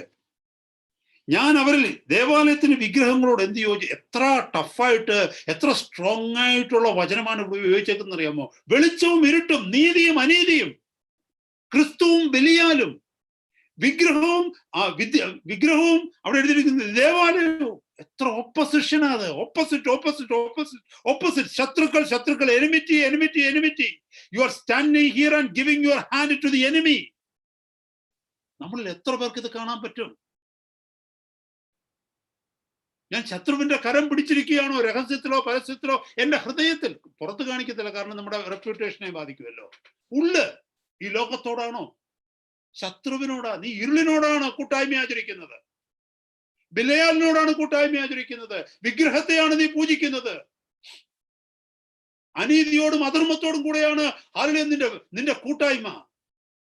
വചനം പറയുന്നു, വായിക്കുന്നു, ഞാൻ അവരിൽ വസിക്കുകയും അവരുടെ ഇടയിൽ നടക്കുകയും ചെയ്യും, ഞാൻ അവർക്ക് ദൈവവും അവർ എനിക്ക് ജനവുമാകും എന്ന് ദൈവം അരുളി ചെയ്തിരിക്കുന്നു. അതുകൊണ്ട് അവരുടെ നടുവിൽ നിന്ന് പുറപ്പെട്ട് വേർപെട്ടിരിക്കുവിൻ എന്ന് കർത്താവ് അരുളി ചെയ്യുന്നു.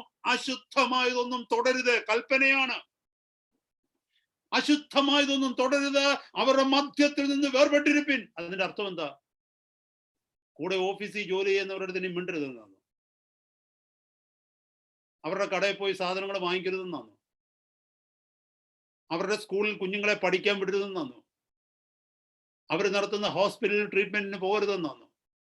No no no no. കൂട്ടായ്മയെ കുറിച്ചാണ് പറഞ്ഞിരിക്കുന്നത്. ജീവിതത്തിലെ പാർട്ണർഷിപ്പിനെ കുറിച്ചാണ് പറഞ്ഞിരിക്കുന്നത്. പങ്കാളിത്തത്തെ കുറിച്ചാണ് ഇവിടെ പറഞ്ഞിരിക്കുന്നത്. യേശു കർത്താവ് ഈ ലോകത്തിൽ ജീവിച്ച് എനിക്ക് ഒരു ഡൗട്ടും ഇല്ല, യേശു കർത്താവ് പല കടകളിൽ നിന്ന് വെള്ളം വാങ്ങിച്ച് കുടിച്ചിട്ടുണ്ടാകാം. അല്ലെ? കർത്താവ് ഡ്രസ്സ് വാങ്ങിച്ചിട്ടുണ്ടാകാം പലയിടത്തു നിന്ന്. അവരെല്ലാവരും ബിലീവേഴ്സ് ആയിരുന്നു, കർത്താവിന്റെ ശിഷ്യന്മാരായിരുന്നു അതൊക്കെ? എനിക്ക് തോന്നുന്നില്ല. ഇവിടെ കൂട്ടായ്മയെ കുറിച്ചാണ് പറയുന്നത്, ജീവിതത്തെ കുറിച്ചല്ല. കൂട്ടായ്മ, പങ്കാളിത്തം, നിന്റെ ജീവിതത്തെ ഇൻഫ്ലുവൻസ് ചെയ്യുന്നതിനെ കുറിച്ചാണ് പറയുന്നത്. നിന്റെ പങ്കാളി, നിന്റെ കൂട്ടായ്മ, നിന്റെ സഹവാസം, നിന്റെ ഫ്രണ്ട്ഷിപ്പ്, നിന്റെ ജീവിതത്തെ സ്വാധീനിക്കുന്ന വ്യക്തി, അതിനെക്കുറിച്ച് അവിടെ എഴുതിയിരിക്കുന്നത്. അവരിൽ നിന്ന് വേർപെട്ടിരിപ്പിൻ. അവിശുദ്ധമായ പങ്കാളിത്തങ്ങളിലേക്ക് പോകരുത്. അൺഹോളി റിലേഷൻഷിപ്പ്, അൺഗോഡ്ലി ആയിരിക്കുന്ന ഫെലോഷിപ്പ് പോകരുത്. അപകടമാണ്. കാരണം എന്തെന്നറിയാമോ? എന്നാൽ ഇറ്റ് ഈസ് എ കണ്ടീഷൻ. എന്നാൽ ഞാൻ നിങ്ങളെ കൈക്കൊണ്ട്, സ്വർഗത്തിൽ ഞാൻ നിങ്ങളെ കൈക്കൊള്ളണമെങ്കിൽ, ഈ ഭൂമിയിൽ ഞാൻ നിങ്ങളെ ദൈവമക്കളായി അംഗീകരിക്കണമെങ്കിൽ മേളിൽ പറഞ്ഞിരിക്കുന്ന കാര്യങ്ങൾ ചെയ്യണം. എന്നാൽ ഞാൻ നിങ്ങളെ കൈക്കൊണ്ട് നിങ്ങൾക്ക് പിതാവും നിങ്ങൾ എനിക്ക് പുത്രന്മാരും പുത്രിമാരുമായിരിക്കും. ഇപ്പൊ നമ്മൾ പറഞ്ഞത് കൊണ്ടായില്ല കേട്ടോ. മത്തായിയുടെ സുവിശേഷം 7-ാം അധ്യായത്തിൽ നമ്മൾ വായിക്കുന്നു, എന്നെ കർത്താവേ കർത്താവേ എന്ന് വിളിക്കുന്ന ഏവനുമല്ല, സ്വർഗസ്ഥനായ എന്റെ പിതാവിന്റെ ഇഷ്ടം ചെയ്യുന്നവൻ അത്രേ സ്വർഗരാജ്യത്തിൽ കിടക്കുന്നു. നമ്മൾ പറയും ഞാൻ ദൈവ പൈതലാണ് കേട്ടോ. പക്ഷെ ദൈവം പറയുക, നീ ദൈവ പൈതലാണെന്ന് ഞാൻ പറയണമെങ്കിൽ അവരുടെ മധ്യത്തിൽ നിന്ന്, അതിന്റെ മധ്യത്തിൽ നിന്ന് നീ വേർപെട്ടിരിക്കണം. അശുദ്ധമായതിനെ നീ തൊടരുത്, അശുദ്ധമായതിനെ നീ വെറുക്കണം, അതിനോട് കൂട്ടായ്മ കൂടരുത് എന്ന് സർവശക്തനായ ദൈവം അരുളി ചെയ്യുന്നു. Praise the Lord. ഞാൻ എൻ്റെ വാക്കുകളെ നിർത്തുകയാണ്. ഇന്നത്തെ രാത്രി നാം കേട്ടത് വിശുദ്ധമായ ഒരു വേർപാടിനെ കുറിച്ചാണ്. എന്നെയും നിങ്ങളെയും വിളിച്ചിരിക്കുന്ന വിളി ഓർക്കുക, ഞാൻ ഈ ലോകക്കാരനല്ല. ഈ ലോക ജീവിതം കൊണ്ട് അവസാനിക്കുന്നതല്ല എൻ്റെ ജീവിതം. എനിക്കൊരു വലിയ വഴി നടന്നു തീർക്കാനുണ്ട്. ഇവിടെ വെറും നിമിഷങ്ങൾ മാത്രമേ ഞാൻ ജീവിക്കുന്നുള്ളൂ. ഇറ്റേണിറ്റിയുമായിട്ട്, നിത്യതയുമായിട്ട് കമ്പയർ ചെയ്യുമ്പോൾ വെറും നിമിഷങ്ങൾ മാത്രമേ ഈ ഭൂമിയിൽ എൻ്റെ ജീവിതമുള്ളൂ. നിത്യയുഗങ്ങൾ എൻ്റെ ദൈവത്തോടു കൂടെ ഞാൻ വസിക്കണം, എൻ്റെ കർത്താവിനോടുകൂടെ വസിക്കണം. അതിനുവേണ്ടി ഞാൻ ഒന്നും ചെയ്യാതെ തന്നെ ദൈവസന്നിധിയിലേക്കുള്ളൊരു പാത സൗജന്യമായി സ്വർഗം എനിക്ക് തുറന്നു തന്നു. എൻ്റെ കൂട്ടുകാരെ വിളിക്കാതെ, എൻ്റെ നാട്ടുകാരെ വിളിക്കാതെ, എൻ്റെ വീട്ടിലുള്ളവരെ വിളിക്കാതെ, ഒരു ഗുണമില്ലാത്ത, ഒരു യോഗ്യതയില്ലാത്ത എന്നെ തേടി അവിടുത്തെ സ്നേഹം വന്നു. എന്നിട്ട് ഞാൻ അതിനെ തട്ടിമാറ്റി ഈ ലോകത്തിലെ നൈമിഷിക സുഖങ്ങൾക്ക് പിന്നാലെ ഓടുന്നുവെങ്കിൽ, കർത്താവിന്റെ വചനം പറയുന്നു, നിങ്ങൾ എനിക്ക് പുത്രന്മാരും പുത്രിമാരുമായിരിക്കുകയില്ല, ഞാൻ നിങ്ങൾക്ക് പിതാവായിരിക്കുകയില്ല. ഇന്നത്തെ രാത്രി കേട്ട ദൈവവചനത്തിന് മുമ്പാകെ നമ്മളെ തന്നെ സമർപ്പിക്കാം. നമ്മുടെ ഹൃദയത്തിന്റെ ഉള്ളിൽ നമുക്കൊരു വേർപാട് വേണം. ലോകക്കാർ ഓടുന്നതിന് പിന്നാലെ സഹോദര സഹോദരി നീ ഓടരുത്. ലോകക്കാർ സന്തോഷിക്കുന്നത് കണ്ട് നീ സന്തോഷിക്കരുത്. അവരെ ഉത്തേജിപ്പിക്കുന്ന വഴികൾ നിന്നെ ഉത്തേജിപ്പിക്കരുത്. അവർ ചെലവഴിക്കുന്ന മാർഗങ്ങളിൽ നീ ചെലവഴിക്കരുത് സമയം. നിന്റെ ഹൃദയത്തിന്റെ ഉള്ളിൽ ഒരു വേർപാടുണ്ടാവണം. അതല്ലെങ്കിൽ യേശുവിനോട് കൂടെ നടക്കുന്നുവെന്ന് നിനക്ക് തോന്നിയേക്കാം, യേശുവിനോട് കൂടെ നടക്കുന്നുവെന്ന് മറ്റുള്ളവർ നിന്നെ കുറിച്ച് പറഞ്ഞേക്കാം. എന്നാൽ യൂദാസിന് സംഭവിച്ചതുപോലെ ജീവിതത്തിന്റെ അവസാനം യേശുവിനോടൊപ്പം നീ കാണില്ല. എൻ്റെ ജീവിതത്തിൽ അത് സംഭവിക്കുകയാണെങ്കിൽ യേശുവിനോടൊപ്പം ഞാൻ കാണില്ല. കർത്താവിന്റെ സന്നിധിയിലേക്ക് നമ്മളെ തന്നെ കൊടുക്കാം. പാപത്തെ വെറുക്കുവാൻ, ലോകത്തെ വെറുക്കുവാൻ, കർത്താവിന്റെ പ്രമാണങ്ങളെ സ്നേഹിച്ച് ജീവിപ്പാൻ എത്ര സന്തോഷമാ ജീവിതം, എത്ര സൗഭാഗ്യമാ ജീവിതം. ദൈവജനത്തോടു കൂടെയുള്ള കൂട്ടായ്മ ആചരിച്ച് ഈ ലോകത്തിന് അനുഗ്രഹമായി തീരുക. ദൈവത്തെ അറിയാത്തവർക്ക് സഹായകമായി നമ്മൾ മാറുക, അവരെ നമ്മൾ കരുതുക, ദൈവസ്നേഹം എന്തെന്നവരൊക്കെ കാണിച്ചു കൊടുക്കുക. അവരും ഈ സ്നേഹത്തിലേക്ക് വരട്ടെ, അവരും ഈ കർത്താവിനെ അന്വേഷിക്കട്ടെ. Praise the Lord. അവരെ വെറുക്കുവാനല്ല, അവരെ കരുതുവാൻ. അവരുടെ ഇടയിൽ നിന്ന് പുറപ്പെട്ട് വേർപെട്ടിരിപ്പിന്ന് പറഞ്ഞാൽ അവരിൽ നിന്നുള്ള പങ്കാളിത്തം, ആത്മീയ ബന്ധം വേണ്ട എന്ന. നിന്റെ ആത്മീയ ബന്ധം ദൈവജനത്തോടു കൂടെയാണ്. ഭൗതിക ബന്ധങ്ങളുണ്ട് ഈ ലോകത്തിൽ എല്ലാവരോടും, അതല്ല അവിടെ. ആത്മീയ ബന്ധങ്ങൾ നീ സൂക്ഷിക്കുക. നിന്റെ ഹൃദയത്തിൽ ഇരിക്കുന്നത് ലോകത്തിലുള്ളതാവരുത്. Again it's a warning. നീ ഓടുന്നത് ലോകത്തിന്റെ പിന്നാലെ ലോകത്തിന് വേണ്ടി ആവരുത്. ഇന്ന് പ്രഭാതത്തിൽ കേട്ടതുപോലെ 24 മണിക്കൂർ കർത്താവ് നമുക്ക് തരുമ്പോൾ നാം ഓടുന്നത്, നാം അധ്വാനിക്കുന്നതൊക്കെ ഈ ലോകത്തിനു വേണ്ടിയുള്ളതിനു വേണ്ടി മാത്രമാണ്. ഈ ലോകത്തിൽ ഉപേക്ഷിച്ചു പോകേണ്ടതിനാണ്. എന്നാൽ നിത്യതയിൽ നിലനിൽക്കുന്നതിന് വേണ്ടി എത്ര സമയം ഒരു ദിവസം നമ്മൾ സ്പെൻഡ് ചെയ്യുന്നുണ്ട്? ഇന്നത്തെ രാത്രി അത് ചിന്തിക്കുക. നമുക്ക് നമ്മളെ തന്നെ ശോധന ചെയ്യാം. കേൾപ്പിച്ച വചനത്തിനായിട്ട് കർത്താവിന് നന്ദി പറയാം.